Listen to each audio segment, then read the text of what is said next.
বিসমিল্লাহির রহমানির রহিম।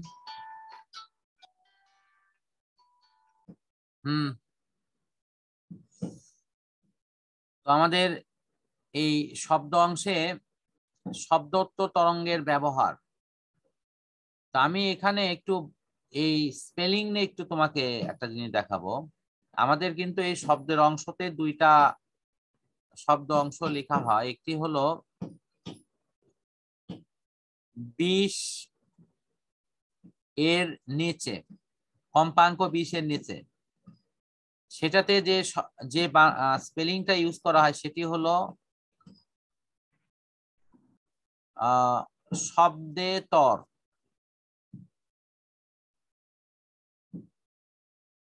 এই ভাষাটি হলো শব্দেতর। আর যেটা 20,000 কম্পাঙ্কের উপরে, সেখানে যে স্পেলিংটা আছে সেটিতে হলো তোমার শব্দোত্তর।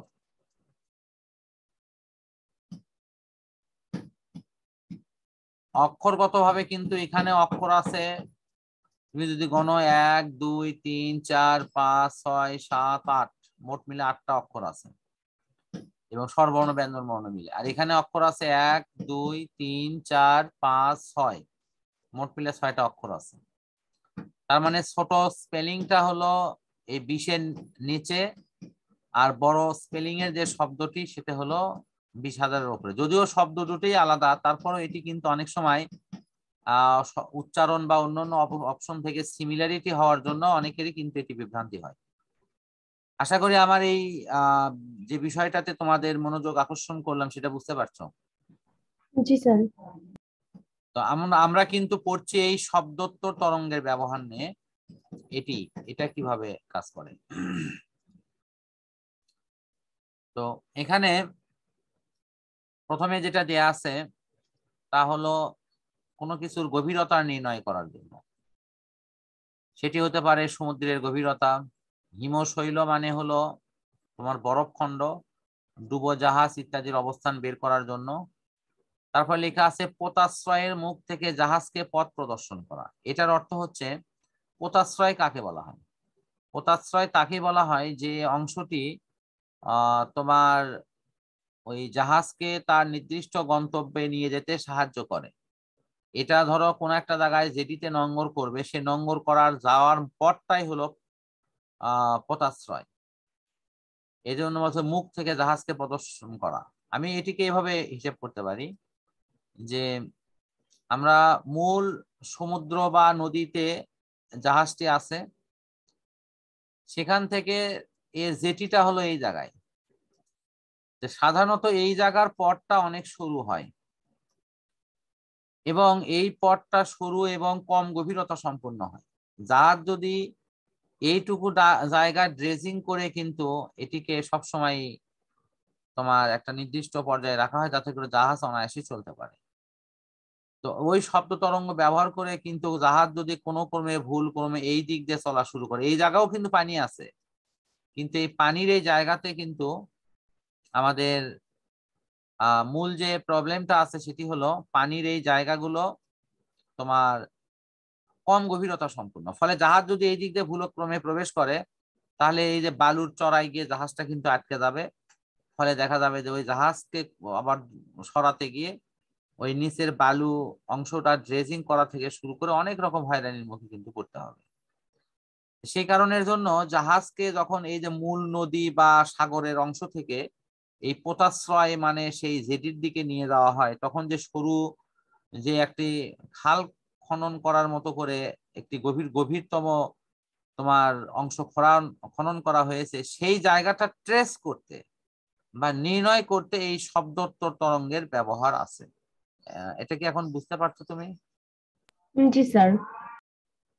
এই লাইনটা কিন্তু অনেকেই আমাকে প্রশ্ন করে, স্যার পোতাশ্রয় কি? আচ্ছা, এরপর আছে হিমশৈল। তো মনে হয় বুঝছো টাইটানিকটা এই হিমশৈলের সাথে এই সংঘর্ষ হয়ে ডুবে গেছে। তো ওদের এই জ্ঞানটা থাকলেই হয়তো বা মনে হয় এটা ডুবতো না আর কি। আবার পোতাশ্রয়ের ব্যাপারটা আসছে, এখানে তো আছেই। তারপরে ধাতব পিণ্ড বা সূক্ষ্ম ফাটল, এটা কি? এটা মানে হলো যে কোন একটা মনে করো দরজা, বিশেষ করে টাকা রাখার জন্য যে মানে বিশেষ ধরনের সিন্দুক ব্যবহার করা হয়, অথবা ব্যাংকের কিন্তু লকার থাকে, বুঝছো? এই লকার গুলোতে কিন্তু খুবই উন্নত মানের ব্যবহার করা হয়, এই লোহার তোমার দরজা ব্যবহার করা হয়। সেখানে যাতে সূক্ষ্ম কোনো ফাটল না থাকে সে ব্যাপারটা এখানে চেক আপ করা হয়।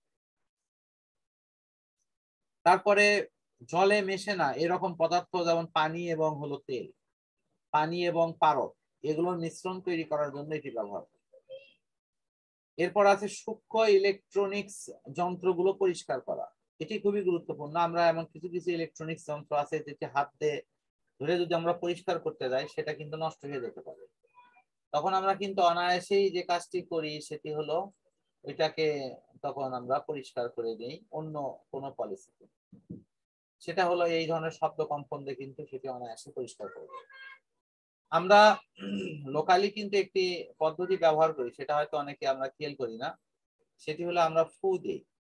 এই ফু দেওয়ার মধ্য দিয়ে কিন্তু বাতাসের মাধ্যমে কিন্তু ওখানে একটা কম্পন দেওয়া হয়। কম্পন দিলে কিন্তু ওই জাতীয় সূক্ষ্ম যন্ত্রগুলো বা সূক্ষ্ম অংশগুলো কিন্তু পরিষ্কার হয়ে যায়। এটা কি আমরা অনেক সময় হয়তো খেয়াল করি না। আমি ঠিক বলছি তো? জি স্যার। আচ্ছা, তারপরে আছে ক্ষতিকর ব্যাকটেরিয়া ধ্বংস করা। হ্যাঁ, এটি তো অবশ্যই করা হয়, কারণ কম্পনের সময় কিন্তু ছোট প্রাণীগুলো বাঁচতে পারে না। তো এখন ব্যাকটেরিয়ার মতো অত ক্ষুদ্র ইয়েগুলো ওই কম্পন সহ্য করতে না পেরে তারা কিন্তু ধ্বংস হয়ে যায়। রোগ নির্ণয় করা এবং চিকিৎসার কাজে এটিকে ব্যবহার করা। রোগ নির্ণয় যেমন আলট্রাসোনোগ্রাফি, এই চিকিৎসার ক্ষেত্রে যেমন এই যে ক্ষতিকর ব্যাকটেরিয়া ধ্বংস করা, এটাও তো একটা চিকিৎসার অংশ। বা তোমার উচ্চ শ্রেণীর কোনো কম্পাঙ্ক দিয়ে অনেক জীবাণু কোনো জায়গা থেকে ধ্বংস করা হচ্ছে, এই বিষয়গুলো কিন্তু এখানে আলোচনায়। তো আশা করি এটা তোমরা ক্লিয়ার বুঝতে পারছো। এখন আছে হলো বাদুড়ের পথ চলা। এই যে 20 থেকে লক্ষাধিক কম্পাঙ্কের যে শব্দ তৈরি করার যে প্রসেসটি আছে, সেটার মধ্যে বাদুর একটি খুবই গুরুত্বপূর্ণ একটা প্রয়োগের অংশ। সেটি হলো প্রায় লক্ষাধিক কম্পাঙ্কের শব্দ তৈরি করতে পারে। রাতের বেলায় বাদুর চুপি চুপি যে বিভিন্ন ফল মূল খেয়ে বেড়ায়, আমাদের অনেক সময় মনে হতে পারে যে বাদুর হয়তো রাতে চোখে দেখে, সেই কারণের জন্য ও এই কাজগুলো করে। মোটেও এটি সত্যি না। আসল সত্যিটা হলো যে অন্য অন্য প্রাণী যেরকম রাতে দেখে, বাদুরও সেই রকমই দেখে বা সেই রকম ভাবেই সে অনুভব করে। বাট তাদের কাছে আল্লাহ তাআলা একটা সেন্সর দিয়েছে, সেটি হলো শ্রবণের সেন্সর। তারা এই যে পাখার মাধ্যমে যে কম্পনটা তৈরি করে, সেই কম্পনের কম্পাঙ্কটা হলো তোমার 1 লক্ষাধিক।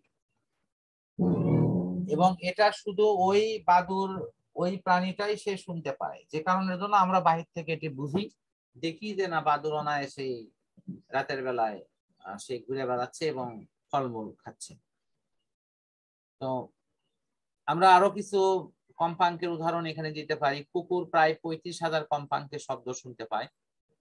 তারপরে মাকড়সা, এটি হলো 45,000 কম্পাঙ্কের শব্দ শুনতে পায়।